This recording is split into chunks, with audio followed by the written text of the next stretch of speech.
ভাই আমার বাসায় কিছু মানুষ আক্রমণ করেছে। তারা নিজেদেরকে পুলিশ পরিচয় দিচ্ছে। আমি বলেছি যে আমি থানায় এসে কথা বলবো, তারা কিন্তু আমার কথাটা শুনছে না। আমার বাবা মা যেখানে যে আছেন, আমি প্রস্তুত না, আমি ঠিকভাবে জামা কাপড় পরা না, ঠিক আছে, ঠিকভাবে আমি এখন পর্যন্ত প্রস্তুত না, আমি জামা কাপড় পরা না। আপনি কি কল্পনা করতে পারেন একজন মডেল, এক মহামান্য রাষ্ট্রদূত আর এক ভয়াবহ ষড়যন্ত্র? সৌদি আরবের সদ্য বিদায়ী রাষ্ট্রদূতের সঙ্গে সম্পর্ক গড়ে তুলে $50 লাখ দাবি। বিষয়টি নিছক প্রেম কাহিনী নয়, এটি একটি আন্তর্জাতিক ব্ল্যাকমেইল চক্রের মুখোশ উন্মোচনের গল্প। হ্যাঁ, আমরা কথা বলছি মডেল মেঘনা আলমকে নিয়ে।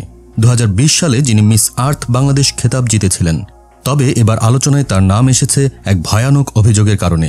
সৌদি রাষ্ট্রদূতকে প্রেমের ফাঁদে ফেলে বিশাল অঙ্কের অর্থ দাবি, রাষ্ট্রীয় গোপন তথ্য ফাঁসের আশঙ্কা আর মানব পাচার চক্রের সঙ্গে ঘনিষ্ঠতার অভিযোগ। সম্প্রতি বসুন্ধরা আবাসিক এলাকার এক ভাড়া বাসায় রাতের অন্ধকারে পুলিশ পরিচয়ে কিছু লোক দরজা ভাঙার চেষ্টা করছে, এই অভিযোগ তুলে লাইভে এলেন মেঘনা। কিন্তু তারপর কয়েক ঘন্টার মধ্যেই তাকে আটক করে ডিবি। কিন্তু কেন?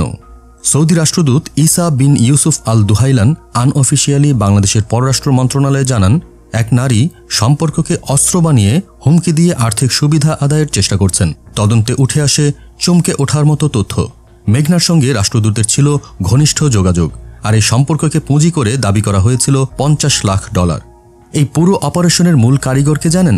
মেঘনার ছায়াসঙ্গী মানব পাচার চক্রের হোতা মোহাম্মদ দেওয়ান সমীর, যিনি সানজানা ম্যানপাওয়ার নামের একটি প্রতিষ্ঠানের আড়ালে বছরের পর বছর ধরে হাই প্রোফাইল মানুষদের ফাঁদে ফেলতেন। রিমান্ডে উঠে এসেছে চক্রটি শুধু প্রেমের সম্পর্ক নয়, ঘনিষ্ঠ মুহূর্তের ছবি তুলে ব্ল্যাকমেল করত। তাদের টার্গেট লিস্টে ছিল আরও বহু বিদেশি কূটনীতিক। রাষ্ট্রদূতের সঙ্গেও মেঘনার তৈরি হয় এমন এক বিশেষ সম্পর্ক, যার জেরেই গোপনে হয় বাগদান। তবে রাষ্ট্রদূতের স্ত্রী সন্তানের খবর জানার পর ভেঙে পড়ে সেই সম্পর্ক, আর শুরু হয় প্রতিশোধের পরিকল্পনা। আর এই কারণেই কি আন্তর্জাতিক মানবাধিকার সংস্থা অ্যামনেস্টি ইন্টারন্যাশনাল বলেছে, এই গ্রেফতার রাজনৈতিক উদ্দেশ্য প্রণোদিত হতে পারে। ব্যবহৃত হচ্ছে বিশেষ ক্ষমতা আইন, যা বছরের পর বছর ধরে বিতর্কিত। ডিবির হেফাজতে এখন দেওয়ান সমীর, কারাগারে আছেন মেঘনা। এদিকে এই কাণ্ডের জেরে সরিয়ে দেওয়া হয়েছে গোয়েন্দা পুলিশের প্রধান রেজাউল করিম মল্লিককে। দর্শক, প্রশ্ন উঠছে, এই অপারেশনের পেছনে আর কে কে ছিল? কারা এই চক্রের ছায়া সদস্য? এই কাহিনী থেমে নেই, এটা কেবল শুরু। এক রাষ্ট্রীয় লজ্জার মুখোমুখি এক আন্তর্জাতিক সম্পর্কের টানাপোড়েন, আর এক নারী যিনি বলছেন সবটাই ষড়যন্ত্র। এই চক্রের আসল উদ্দেশ্য কি ছিল? আদৌ কি মেঘনা একা, নাকি বড়সড় কারো হাতের পুতুল? আপনার কি ধারণা?